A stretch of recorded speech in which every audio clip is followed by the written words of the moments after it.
Hello, my name's Max and I'm the General Manager of the SeaLife Centre here in Brighton. SeaLife is part of the second largest entertainment visitor attraction group in the world, next to Disney, and it's called Merlin Entertainments, and we've got 115 different attractions over 4 continents. I'm Chief Executive of the Brighton i360, which is in the middle of being built at the moment on Brighton seafront next to the West Pier.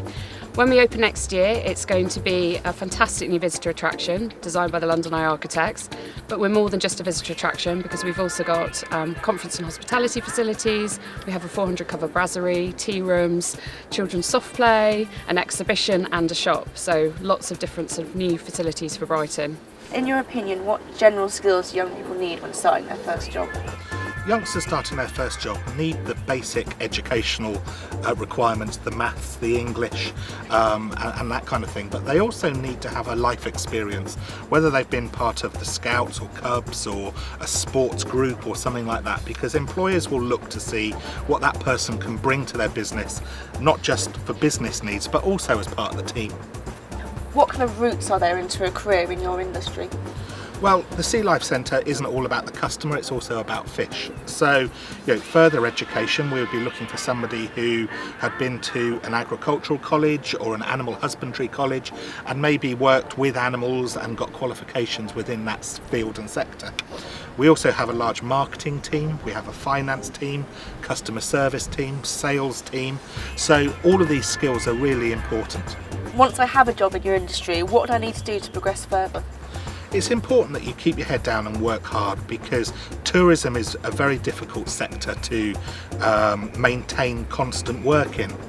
Tourism is seasonal, so therefore it's got highs and lows in employment, and any employer within the visitor attractions business will recruit hard in April, and unfortunately will have to let people go in October at the end of the tourist season.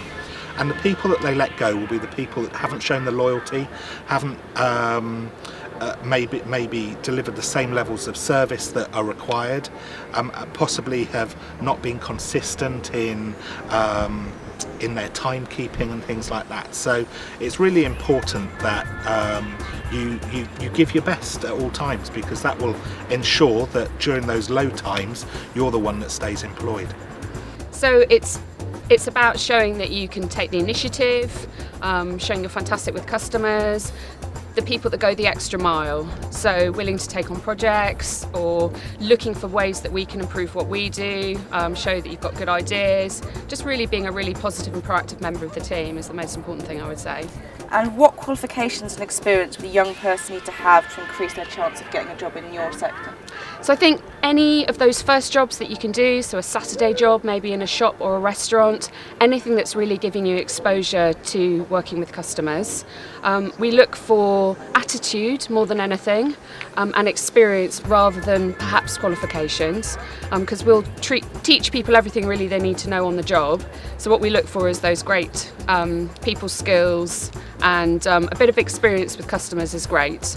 I think people also, it's great if they show that they're the sort of person who takes initiative and can take responsibility, so young people can get those sort of things in clubs and schools, that kind of thing. And can you tell me about your first job?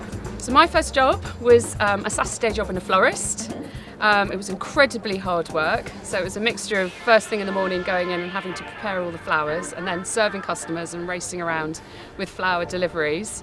I also worked with a couple of amazing characters there, so it was a great first experience. So is there any other advice you'd like to give young people? My advice would be to knock on as many doors as you can, think about all the people that you know, your parents know, and if there's anyone who can give you your first job or give you a bit of work experience, because the more experience you get, the better. And I think the other thing is, don't get set back if you have a knock back. Just be positive, believe in yourself, and get out there, and good luck.